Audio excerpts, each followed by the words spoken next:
Based on my experience, the corporate form of enterprises can highly depend on the actual jurisdiction of the company where it's operating. But I think one of the best forms is a limited liability company that provides a good framework and governance structure for an organization, and is pretty flexible in every jurisdictions.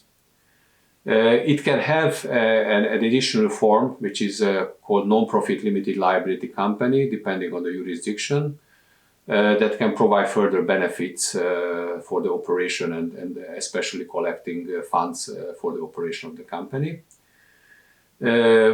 Foundations or social cooperatives can also provide a good background for social enterprises, depending on their mission and vision, and depending on the form of operation and jurisdiction. So these are the four basic forms I think might meet the demands and needs of a social enterprise, depending on the jurisdiction they are located and they are operating in.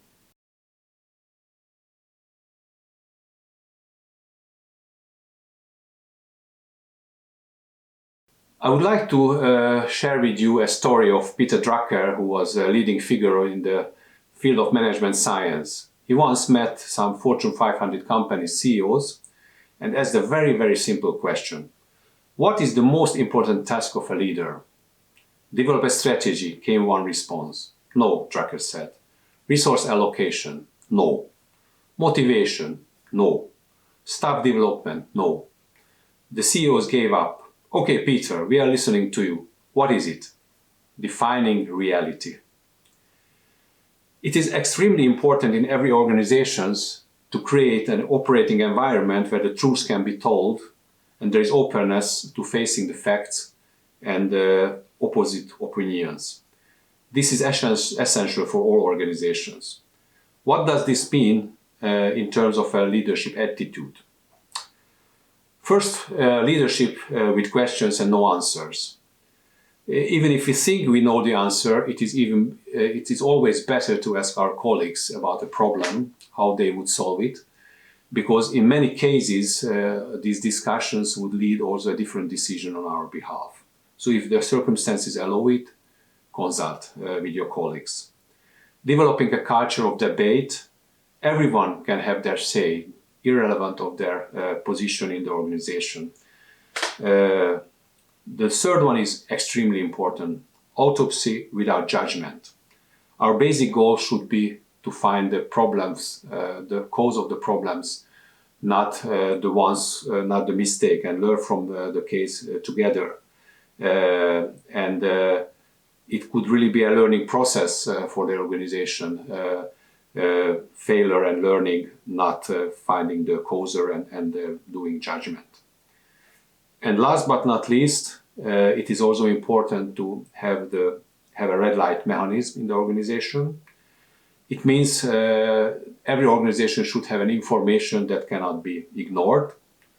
For example, if the number of customers decrease below a critical level, certain decisions should be made.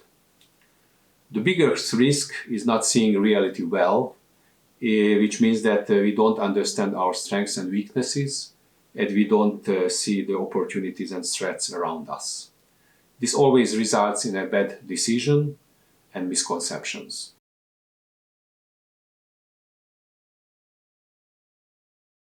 In my experience, one of the biggest problems of social enterprises and also small and medium-sized enterprises is around planning.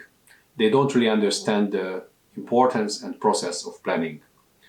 Strategy in today's world is a very dynamic thing.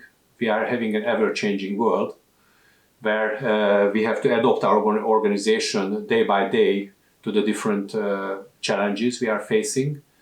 But it is also important that we are not losing sight of our basic mission and vision during these changes. Therefore, primarily, planning should be a means of communication in organizations, meaning that the different parts of the organization are discussing their environment, their plans, and based on that discussion, they are developing the plans. It is also very important to monitor the process of planning, and it is also very important to see whether they are still moving to the direction we intended to.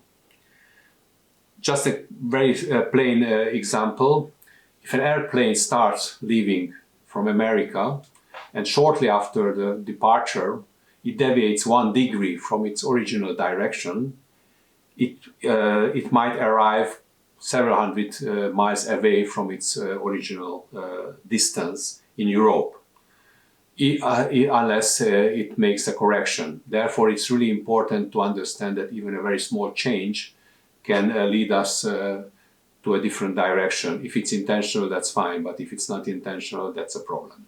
The execution should also be part of planning. It is not good if a plan is forgotten and nobody is taking care of it.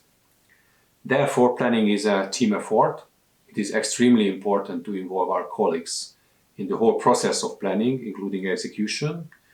And this should be intentional, their involvement, and an honest opportunity for a dialogue.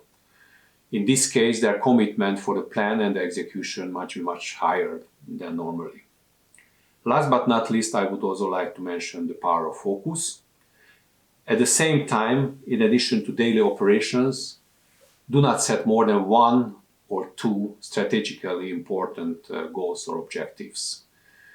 As such goals are increasing, the chance of achieving the goals decreases exponentially.